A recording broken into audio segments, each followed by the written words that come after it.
Oiê, como é que é, pessoal? Sejam bem-vindos ao Para Cima, o nosso programa de entretenimento que conta biografias vivas em tempo real. Meu nome é Atle Kanga, Para Cima na casa, vocês já sabem, K7 Studios. Para hoje temos um convidado em véspera de Páscoa, já agora boa Páscoa para todas as famílias aí angolanas e no exterior. Dizia eu, um convidado super especial, um convidado que o mercado nacional conhece, o mercado internacional conhece. É o Atle Kanga, particularmente, para dar os primeiros passos na arte, comecei com essa pessoa.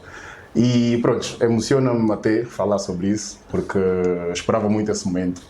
E agradeço imenso por ele ter aceito o nosso convite. Esta pessoa, sem mais delongas, posso anunciar, Matumana? Permita-me. Adjamar.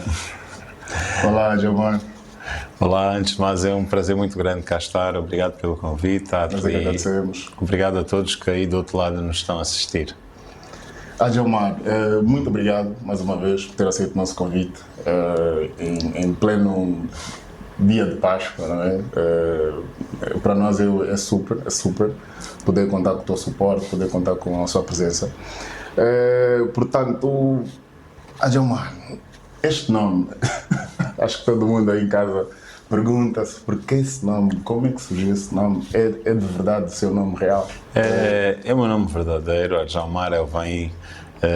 Elvaim não é o meu sobrenome, na verdade é Adjamar Elvaim Machado de Oliveira, mas eu optei por ficar com Adjamar Elvaim só, primeiro, para proteger o sobrenome da minha família, não queria que todo mundo soubesse. Não, ele é da família X ou da família Y, não é? O pai dele é o fulano, a mãe dele é a fulana. Okay. Então decidi ficar com meus nomes próprios, Adjamar Elvaim, porque queria eu escrever a minha própria história, sem depender, sem muitas associações, não é?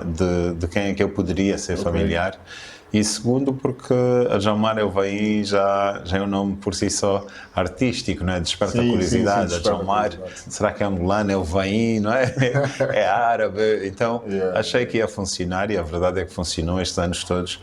É um nome que desperta curiosidade. Aliás, foi logo a primeira pergunta que fizeste, não é? Então as pessoas querem sempre saber se tem algum significado, de onde é que é, já fica aquela curiosidade. Então eu achei que Adjamar Elvaim seria uma excelente opção. Ok, por acaso acertou, não muito bonito já agora. Muito obrigado. Adjamar, origem, descendência? Eu sou natural de Angola, sou angolano de raiz, o meu pai é angolano, a minha mãe é angolana, os meus avós são angolanos, tanto parte paterna como materna, mas venho de algumas misturas, não é? Okay. Na geração antes dos meus avós, bisavós, tenho bisavós santomenses. O meu avô materno, o pai da minha mãe, era português, então tem muita mistura, Angola, Santo Tomé, Portugal. Dizem que a família do meu pai também tem alguma descendência do Brasil. Uau. Então a família Saturnino acaba por ter uma descendência brasileira. Sim. Então tenho muita mistura, Brasil, Santo Tomé, Angola, Portugal, tá aí uma mistura interessante. Bem viajado, e deu esse complemento único. Deu esse complemento único, Que bom, que bom. Como considera a sua infância, Adjamar? Como é que foi a sua infância, o seu crescimento? Olha, eu tive uma infância que não me permitiu criar muitas raízes. Na verdade, tive sempre de um lado para o outro. Eu nasci em Benguela, que vivia em Luanda há muito pouco tempo. O meu primeiro aniversário foi em Benguela. Uau. E depois disso vou para o Porto. O meu pai viveu no Porto, onde jogava futebol durante 4 anos, então eu vivi durante 4 anos no Porto, depois fui para o Barreiro, depois vim para Luanda, então eu tive sempre muito de um lado para o outro, o que não me permitiu criar raízes assim fortes num lugar só. Okay. Então desde pequeno, desde muito novo, que eu já sou um cidadão do mundo, né? E mesmo estando num país, eu não ficava só numa cidade, mesmo no Porto eu estive em Oliveira das Meias, depois fui para a Póvoa do Varzim, não é? Depois fui para o Porto mesmo, a cidade, depois é que fui para o Barreiro, depois fui para Lisboa, depois vim para Luanda, então tive sempre muito de um lado para o outro. Ok, mas sempre foi uma pessoa super adaptável, não é? Não tinha como não ser, né? Com uma infância dessas e constantemente a viajar, eu fui obrigado a ser uma pessoa de fácil adaptação, de fácil trato, de rápida adaptação aonde quer que eu passasse. Não tinha como criar muitas raízes, como disse há bocado, porque eu começava a ganhar amigos, não é? No bairro, na escola, e de repente já tinha que estudar noutro sítio, ou noutra cidade, ou noutro país. Então eram sempre amizades novas, vizinhos novos, pessoas novas. e isso fez com que eu tivesse, de alguma maneira, que desenvolver essa capacidade de fácil adaptação. Ok. Pronto, mas não foi fácil para, de certeza, poder criar uma personalidade. Podes até adaptar-se de certa forma, mas para criar uma personalidade, eu sou ágil, ter esse perfil, que a minha origem é esta e tudo mais, bebi de tudo um pouco, mas eu quero ser dessa forma. Não teve nenhum entrave nisso? Olha, não tive nenhum entrave. Claro que acaba por ser um bocadinho mais difícil tu te autoconheceres quando estás constantemente de um lado para o outro. Mas, de alguma forma, também se calhar foi isso, o motor que fez com que eu tivesse essa vontade de me autoconhecer, de me autodescobrir muito mais cedo. Se calhar há pessoas que passam por essa fase só na adolescência, Sim. e esse processo comigo começou muito mais cedo, tanto que eu comecei a escrever aos 6 anos, porque desenvolvi, não é, capacidades e dons para as artes. Eu escrevia porque era uma forma de eu manifestar aquilo que eu pensava, aquilo que eu sentia, era uma forma de eu me autoafirmar, porque nos meus textos, nas histórias que eu escrevia, eu é que era o senhor da minha história, eu construía a minha narrativa, então fez com que de facto eu tivesse uma personalidade desde muito cedo muito vincada. E o facto também de ser o primeiro filho, ser o primeiro rapaz, eu depois tenho irmãs só, então tudo isso também contribuiu para que eu tivesse uma personalidade forte, responsável, e desde muito cedo, porque eu tinha cuidado das minhas irmãs, olhar pelas minhas irmãs e todas elas mais novas, então tive sempre a obrigação de ser o exemplo, de ser o espelho, né? Tive que amadurecer cedo. Neste caso, fez ensino médio cá, em Angola mesmo? Ou... Eu fiz tudo entre cá e lá, vamos assim dizer, mas basicamente foi cá que eu terminei o ensino médio, mas é uma história muito engraçada porque antigamente o ensino aqui não era igual, como acredito que hoje voltou a não ser, ao ensino português. As férias em Portugal é de junho a setembro, e aqui era normalmente de dezembro a fevereiro, não era? Dezembro e janeiro, que agora acho que voltou, mas antigamente depois houve uma altura que já estava certo com que nós tentámos imitar o sistema europeu.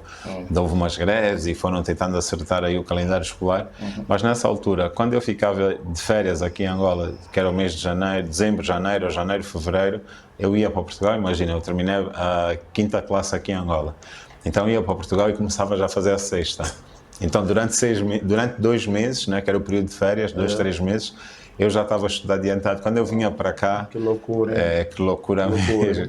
Quando eu vinha para cá, quando eu regressava para Angola e voltava para fazer a 6ª classe, eu já tinha 2, 3 meses adiantado em relação a todos os meus colegas, porque eles estavam de férias e eu estava a estudar. Então eu sempre tive muito adiantado em relação a todos os meus colegas. Eu nunca tive férias. Da minha primeira até concluir a 12ª classe, eu nunca tive férias na vida. Eu só tive férias depois de concluir o médio e então depois tive um período que eu precisei de respirar, precisei de descansar antes de entrar para a faculdade, porque a minha vida foi sempre a estudar. Eu não, até terminar o 12º ano, o médio, eu não soube o que é que eram férias, eram aquelas férias mais curtas. Né? Ou seja, agora conseguimos perceber um pouquinho essa dinâmica toda. Vamos já chegar aí na dinâmica. Conta-nos um pouquinho, já teve alguma orientação profissional, ensino superior, ou algo parecido? Porque eu pergunto isso porque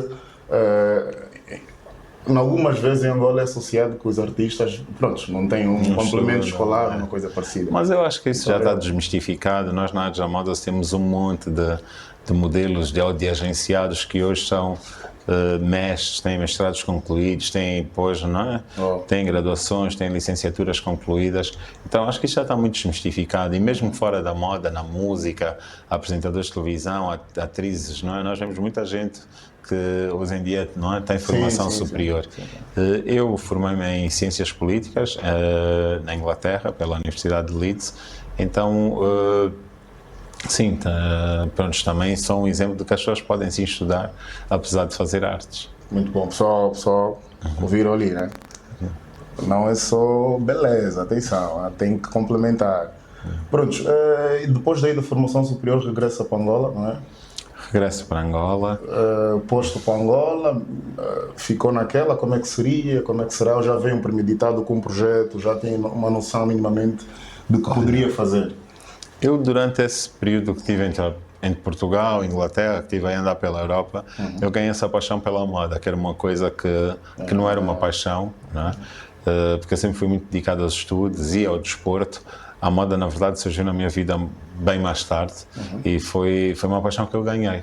Então, quando eu voltei para aqui, eu sabia que eu queria trabalhar com moda, mas não sabia que ia abrir uma agência ou que seria essa trajetória que fiz, não é? Porque eu vim para cá e ainda era modelo na altura. Então, ainda fiz alguns desfiles, fiz algumas campanhas publicitárias, cheguei a fazer uma campanha para uma Visão com Calado Show naquela altura, que também é antigo.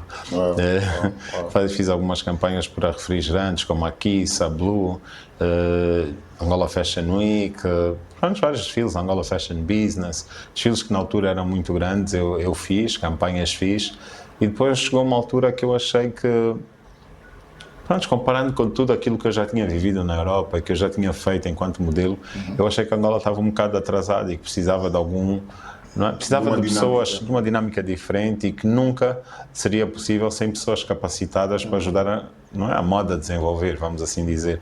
Então achei que eu podia dar um contributo muito maior estando atrás das câmaras do que sendo modelo, não é? Modelo qualquer um consegue ser, agora estar lá atrás e realmente catapultar uma nova geração para a fama, para o entretenimento, estar ali, fazer acontecer eventos, correr atrás das coisas, organização, que é uma das coisas que eu senti que faltava muito. Claro que havia organização, não fui eu que inventei a organização, mas eu sentia que podia ser melhor, ou que eu podia dar um contributo e deixar um legado. Então foi quando eu decidi criar a Adja Modas, não só para agenciamento, mas também para a produção de eventos, e fiz novos eventos nascerem, mesmo os eventos que já existiam. Passaram a contar com o meu contributo e com o meu know-how e conseguimos, de facto, levar a moda e esses eventos para outro patamar. Exatamente. Pronto, no entanto, bebeu muito dessa experiência como modelo, não é? Sem sombra de dúvida. Bebeu muito como modelo. Fora isso, teve algum mentor que lhe direcionou, que, olha, de certa forma, disse, já vai por aqui, faça assim, faça aquilo? Eu, mentor como tal, sempre foram meus pais, não foram meus mentores na moda, mas foram meus mentores na vida. Então, em tudo o que eu faço, acabo por aproveitar muitos exemplos e muitas referências deles. A minha mãe, nos anos 80, já era formada em matemática. Então não há muitas mulheres que tenham formação superior em matemática. E então eu tive essa sorte, ela sempre foi muito exigente, muito rígida. Então se calhar essa rigidez, esse perfeccionismo, eu absorvi em quase tudo o que eu fazia. O meu pai foi um desportista de excelência, né? Uma lenda no futebol angolano. Então a disciplina que ele também trazia do desporto, também que sempre nos passou, a simplicidade. Dizer-nos, se for, claro, sentisse a vontade de falar quem é, de formas também aos nossos... Acho que também já não é segredo para ninguém. O meu pai é o Osvaldo Saturnino de Oliveira, mais conhecido por Jesus, e foi jogador e capitão da Seleção Nacional de Futebol durante muitos anos, até hoje, em 2025, apesar de já não jogar há 40 e poucos anos, até hoje ainda está entre os 5 melhores marcadores da história do futebol angolano, mesmo há 40 anos parado, né? Então... O Adja já vem de uma veia dinâmica de trabalho incrível. Já, mesmo da parte materna. Eu tenho muitas referências no desporto. O meu avô, tio-avô materno, é o Rui Jordão, foi o primeiro angolano a jogar no Sporting em Portugal. Então tenho muitas referências. Minha mãe também jogou basquete pela Seleção Nacional. Então meu pai já vinha da Seleção de Futebol, minha mãe da Seleção de Basquete, exemplos é o que não me faltavam. Então essa simplicidade também que eles trazem do desporto, a disciplina, o foco, tudo isso sempre me foi incutido desde muito cedo. E não tinha como eu não tê-los como mentores, porque absorvi isso deles de tal forma que até hoje aplico na minha vida. Eles são os meus heróis, as minhas maiores referências em quase tudo. Eu, quando faço alguma coisa, a minha meta é também que eles tenham orgulho de mim, que não os decepcionar, e isso também faz com que eu me lembre sempre qual é a direção que eu quero tomar, qual é o meu rumo, e eles são indiscutivelmente os meus maiores mentores. Vou-me apegar um pouquinho na declaração que o Adja deu para ir para os nossos pais aí em casa, que tenhamos atenção com as nossas ações, que são espelhos e algumas vezes os filhos vos têm como referência, não é? De certa forma é importante manter uma postura boa, um desenvolvimento pessoal bom, para que também o seu reflexo seja da melhor forma possível. Portanto, Adja Modas, como começou? Olha, a Jamodas começou precisamente quando eu regresso da Europa para Angola. Participei, a minha primeira experiência foi ter participado no Mister Angola em 2008. Foi uma experiência feliz, fui Mister Fotogenia, fui Mister Popularidade, fui Mister tudo menos Mister Angola. E então, Tinha tudo para ser, atenção. Tinha tudo para ser. Então, fruto daquela popularidade toda, eu decidi que queria fazer mais. Foi quando decidi que não queria deixar de fazer parte desse universo da moda que já me tinha contagiado. Então foi quando decidi abrir a Jamodas em 2010. Começou no quintal da casa dos meus pais, na Praia do Bispo. Eu não tinha condições para montar uma empresa ou para ter um edifício, alguma coisa, então no quintal da casa dos meus pais eu pus uma mesa com 4 cadeiras e a Jamodas começou ali. Era mesmo só uma mesa e 4 cadeiras, eu e um funcionário que me acompanhou desde o início, o Mandela. Ele começou como estafeta, era o meu motoboy que me levava para aqui cima e para baixo, porque eu estava sempre atrás de patrocínios, levar carta para aqui e para ali, para fazer as coisas acontecer. O Mandela era assim o meu braço direito. Depois a empresa foi crescendo, né? Foram surgindo outras pessoas, a Madalena Mucage, a Irene Agostinho, mais tarde a Patrícia Jaime. E então com todas essas pessoas, depois o Mandela passou para a parte administrativa e deixou de ser estafeta. Depois vieram outras pessoas como Edson Santos. Muitas pessoas deram o seu contributo, tipo Perigo. Muitas pessoas deram um contributo muito grande para a coisa da Jamodas fosse aquilo que se tornou, não é? Mas começou tudo lá em 2009, 2010 foi quando eu consegui oficializar, tive os documentos de que de facto a empresa estava criada, mas o trabalho começou um bocadinho antes, em 2009, mas desde 2010 oficialmente, como foi então o início, o surgimento da Jamodas como uma empresa no mercado angolano e que começou assim, com uma mesa e 4 cadeiras no quintal da casa dos meus pais. Uau. Já conte-nos, por favor, porque para cima tem essa particularidade, quais foram os momentos mais difíceis na criação? Já pensou em desistir em algum momento? O que é que lhe fez também não desistir? Olha, das maiores dificuldades foram, sem sombra de dúvidas, essa que já mencionei, foi ter começado praticamente do nada, não é? Uma empresa começar só com uma mesa e 4 cadeiras não é um sonho, não é? Todo mundo gostaria de começar já num office, num edifício. Começar num office, num edifício enorme de 10 andares, se possível fosse. A falta de meios, não é? De ferramentas. Como eu disse, era eu e o Mandela apenas. Então, estar ali com estafeta para cima e para baixo, nós não tínhamos computador na altura, começou tudo assim, depois tivemos que adquirir um. Então, nós precisávamos de meios, ferramentas. Moda é uma coisa que mexe muito com luxo, mexe muito com estrutura, a imagem é tudo. E nós não tínhamos nenhuma imagem para passar, porque nós nem podíamos convidar pessoas para ir reunir, porque era no quintal, não é? Então, no início foi isso, a falta de dinheiro, a falta de meios. Comecei, acho que na altura, com 300 mil kwanzas. Foi assim que a empresa começou. Eu já nem sabia, depois de 4 meses, como é que eu ia pagar o Mandela, mas ele esteve ali comigo o tempo inteiro e aquilo cresceu muito, graças a Deus. Pensar em desistir, certamente pensei muitas vezes, principalmente no início. Encontrei um mercado muito monopolizado, tinha basicamente 2 agências que dominavam tudo aqui em Angola, que era a Mangos e a Step. E naquela altura era muito difícil para empresas que já estavam no mercado há mais de 10 anos, essas agências já tinham uma relação com clientes, os clientes eram muito poucos, e os poucos já tinham uma relação com a Mangos ou com a Step de mais de 10 anos. Aquela confiança então, também. De repente aparecer um miúdo, não é, de 25 anos na altura, a querer fazer a mesma coisa, é tipo, quem é esse puto de 25 anos, quando nós já trabalhamos com o Valda há mais de 10, quando já trabalhamos com a Karine e o Caia há mais de 10 anos, não é? Então foi muito difícil, eu tive que provar o meu valor ao mercado, tive que trabalhar o dobro para as pessoas perceberem algum valor e com o passar do tempo, então os clientes lá devagar, não é? Num processo muito lento, um foi acreditando, de repente já eram 2, de repente já eram 6 e o engraçado é que esses clientes começaram a deixar de trabalhar com algumas empresas, não é? Com estas empresas, para depois passarem a trabalhar connosco e foi assim que nós fomos ganhando o mercado e hoje em dia basicamente somos a empresa líder no mercado angolano no que toca à moda. Uau. Qual foi o evento mais marcante nesse tempo todo da Jamodas, Francisco? Eu costumo sempre dizer que para mim não há um evento mais marcante e se eu tivesse de dizer estaria de alguma forma a ser injusto, não é? As pessoas às vezes perguntam qual foi o maior evento, não é? Mais marcante ou qual foi o maior de todos que tu já fizeste. E para mim não há tipo maior, não é? Eu não consigo classificar os eventos em grandes ou pequenos, não é? Porque há eventos às vezes que são pequeninos, mas são tão grandes para nós e há conquistas tão grandes que às vezes não significam nada. Então, para mim não há eventos grandes e pequenos, há eventos, ponto. E eu não os classifico dessa maneira, mas certamente que das maiores conquistas foi o Moda Solidária no Conde Cubango, porque foi a primeira vez que nós conseguimos fazer um evento de moda fora de Luanda. Então levar uma equipa de mais de 30 pessoas para uma outra província sob minha responsabilidade e me preocupar com o alojamento, alimentação, todas essas pessoas estavam na minha responsabilidade. Estilistas, modelos, maquilhador, toda a equipa de produção, e correu super bem, conseguimos fazer uma coisa completamente diferente naquela altura. Fazer um evento fora das salas normais de espetáculos. Nós fizemos numa estação de comboio, é uma coisa que não era comum, fechar uma estação de comboio para fazer um desfile, e foi inclusive o governador do Conde Cubango, tivemos o ministro da Cultura e Educação, Buriti da Silva.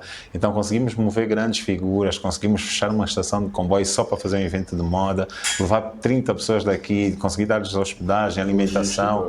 Então toda essa logística fez com que eu me sentisse grande, vamos assim dizer, por tudo o que eu conseguia trazer de novo e proporcionar a várias pessoas, não é?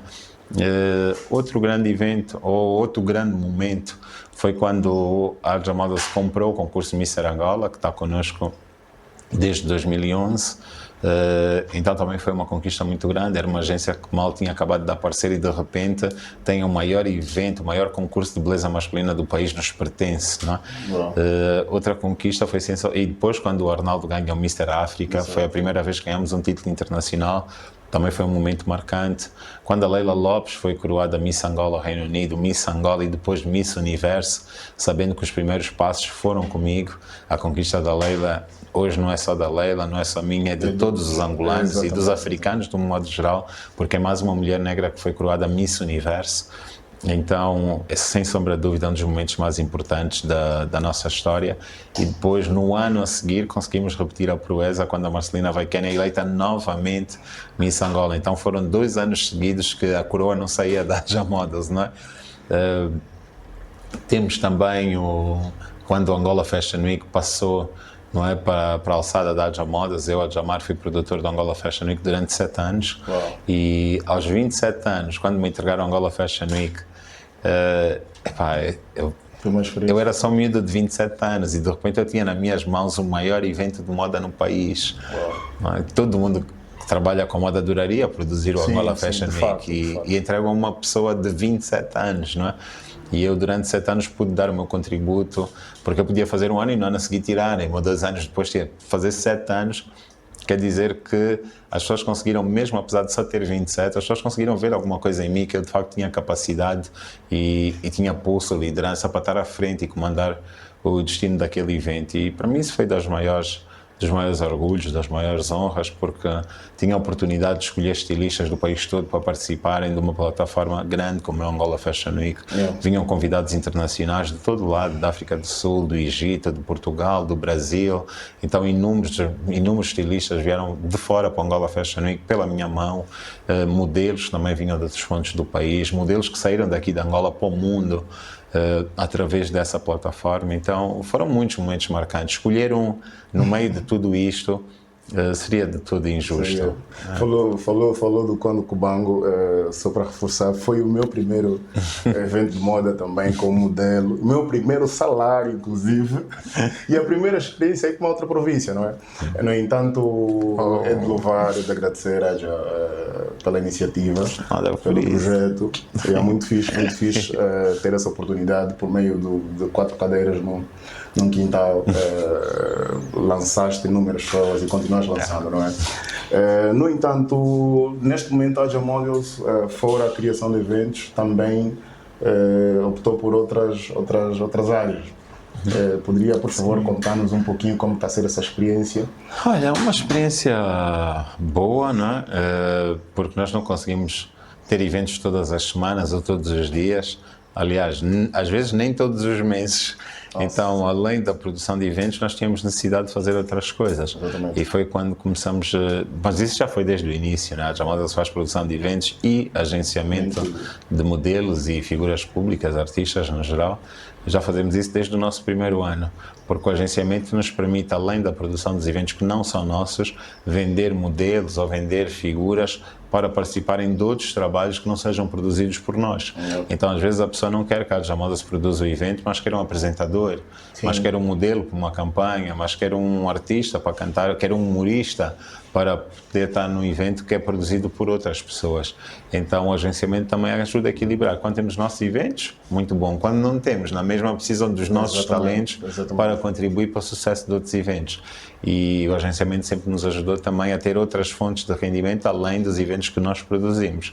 Fora isso, temos também o serviço de hostess, de hospedeiras, que as pessoas normalmente chamam de protocolo, que também é mais uma área da Jamodas que nos dá um grande rendimento, porque às vezes não temos eventos, não precisam dos modelos para a campanha, mas temos quase todas as semanas um evento que precisa de protocolo, casamentos, aniversários, conferências, não é? Precisam sempre de profissionais para ajudarem na recepção ou na produção. Desculpa, neste momento, onde é que está localizada a agência mesmo, agora? Benfica, Rua 5, Casa 14. Pessoal, Benfica. Benfica. Quem não ouviu, recua. É melhor seguir a página aí da Jamodas, também tem melhores informações. A Jamodas, eu tenho acompanhado agora também, por acaso já estive a visitar ou a presenciar alguns jogos do grupo... do Clube Desportivo Adja. Exatamente. Como é que tem sido essa experiência? Sei que foi jogador durante um tempo, como contou. O que é que lhe fez tentar dar um suporte nessa segmentação também? Olha, eu quero uma logística maior, esforços maiores. Eu, por acaso, vi o jogo e disse, uau, já... Realmente é uma logística muito grande, é um esforço enorme, mas o que me fez querer abraçar o Clube Desportivo Adja e principalmente a modalidade do handball, que foi como nós começamos, foi de facto essa vontade de querer dar oportunidade aos jovens, que foi exatamente como começou a Jamodas. Eu via que tinha agências no mercado, mas nós tínhamos muitas pessoas talentosas que não conseguiam espaço. Então achei que a criação de mais uma agência de modelos viria dar espaço a inúmeros talentos, tal como nós fizemos. Então o desporto foi um bocadinho da mesma forma. Nós temos o handball, que já nos deu várias vitórias para o país, mas a competição interna provincial de handball em Luanda tem 6 equipas. E nós temos, se calhar, uns 20 e tal clubes de formação. Então as pessoas jogam iniciados, juvenis, júnior, mas depois não têm... Não há sequência, não têm como jogar no escalão mais desejado, que é o sénior, porque depois não há equipas suficientes para enquadrar toda essa gente que foi formada nos escalões de formação. Então achei que uma equipa iria dar a oportunidade a estas pessoas de não estarem em casa, de não morrer um sonho ao qual tu dedicaste 8 anos, 10 anos da tua vida ali a formar, a crescer, e depois para ir ficar em casa. E depois, olha, estes jovens quando estão no desporto acaba por ser uma distração muito grande, acaba por ter um papel social muito forte, porque são pessoas que grande parte das vezes se perdem no álcool, nas festas, nas más companhias, nas drogas, na prostituição, pronto, N coisas, e enquanto estão ali com a mente ocupada com o desporto, a treinar todos os dias, não é? Amanhã tenho competição, amanhã tenho que acordar cedo porque vou treinar, já pensas 2 vezes antes de ir a uma festa, não é?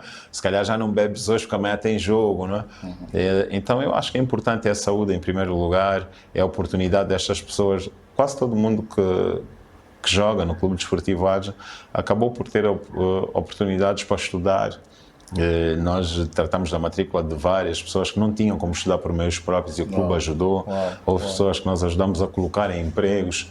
Então acaba por ser também através do desporto, essas pessoas acabam por ter uma oportunidade de enquadramento na sociedade, o que é louvável.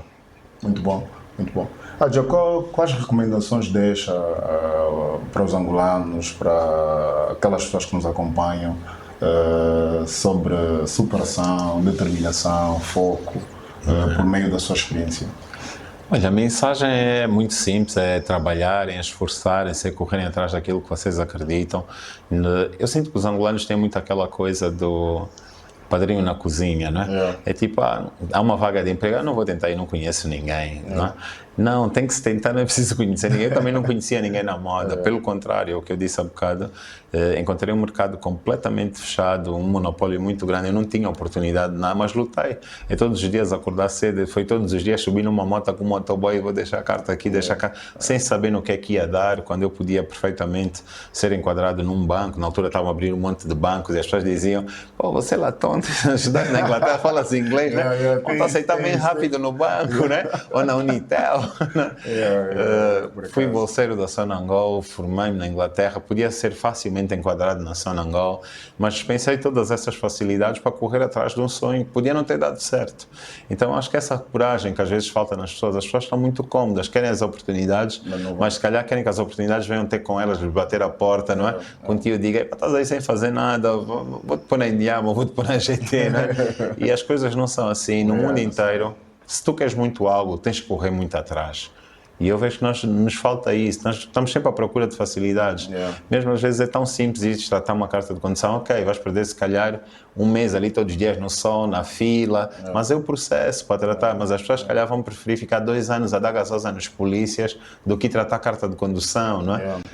E são coisas que não dá para compreender, não é? Para que viver essa situação com os polícias toda hora, vai parar na esquadra, dar gasosa, se eu posso ter a minha carta, não é? Ok, vai dar um bocado de trabalho, mas pelo menos já não vou viver isso. E eu sinto que aqui é muito deixa andar, há muito comodismo, as pessoas querem muito que as oportunidades lhes venham bater a porta. Olha, um exemplo, eu estou aqui acompanhado, não é, do modelo Pierre, que está aqui a assistir tudo, né? Um próprio aí para o Pierre, que disse, olha, não, eu quero muito acompanhar, quero muito estar contigo, não é, para ver mais como é que funciona. Ele quer muito, né? Mas eu tive que ficar 1 hora à espera do Pierre. O Pierre, então, eu pensei quando eu fosse falar. Então, mas isso ilustra um bocadinho como é que nós somos. Nós queremos muitas coisas, né? Mas pô, eu que quero muito, eu não posso pôr mais a pessoa à espera, né? Então, mas eu não estou a fazer isso para tirar-me direto para o Pierre. É um exemplo, há vários, né? É tipo, às vezes tu queres muito emprego e depois na primeira semana ou no primeiro mês já estás a faltar porque choveu. Pô, lutaste tanto para estar aí, né? Tipo, choveu e agora, né? Então nós temos que parar com essas desculpas toda hora da chuva, do táxi. Sentes que falta isso, né? Da disciplina, comprometimento. Falta mais muito comprometimento, muito. Depois tu vês também uma coisa que acontece lá fora, te sobem o salário em qualquer parte do mundo, quando estás no emprego e te aumentam o salário, é automático, se estão a pagar mais, epá, eu vou ter que trabalhar mais, não é? Eu vou dar o melhor de mim para mostrar que não foi uma má escolha, que estão a fazer uma aposta certa. Aqui podem te pagar mais, não é? O pessoal não quer saber, ao meio-dia já quer ir embora, né? Até parece que quanto mais te pagam, quanto melhor tu estás no emprego, menos queremos produzir, porque agora sou chefe, não é? Agora sei que mando na área tal. E eu acho que essa mentalidade precisa de mudar com alguma urgência, senão fica um bocado difícil também nós vermos melhores resultados. Realmente. Pessoal, viram aí a experiência viva do Adjelmar. Adjelmar, muito obrigado de coração. Eu que agradeço. Por ter aceito o nosso convite. É por meio da sua determinação, por meio da sua vontade e da sua coragem, que alimentaste muitos sonhos como o meu também. Hoje há tudo tocar por meio da oportunidade, do sonho e da fé que o Adja teve. No entanto, pessoal, não tenham medo, tenham coragem. Não é fácil, viram a história do Adjelmar. Moto, estafeta, 4 cadeiras, modelos, pronto, uma história tremenda. Esperamos que a história do Adjelmar sirva como exemplo para vocês, que continuem a acreditar em vocês, continuem nos vossos sonhos, que procurem, que estejam abertos a aprender. Atenção, pessoal, muito importante isso também. E muita coragem, mas muita coragem mesmo. Adjelmar, muito obrigado de coração mais uma vez. Eu que agradeço. Obrigado, Atla. Obrigado a todos vocês aí em casa. Continuem a ver o Pra Cima. Vamos fazer o nosso Pra Cima aí, Adjelmar. Mais uma vez. Aqui, 1, 2, 3. Pra cima! Yeah!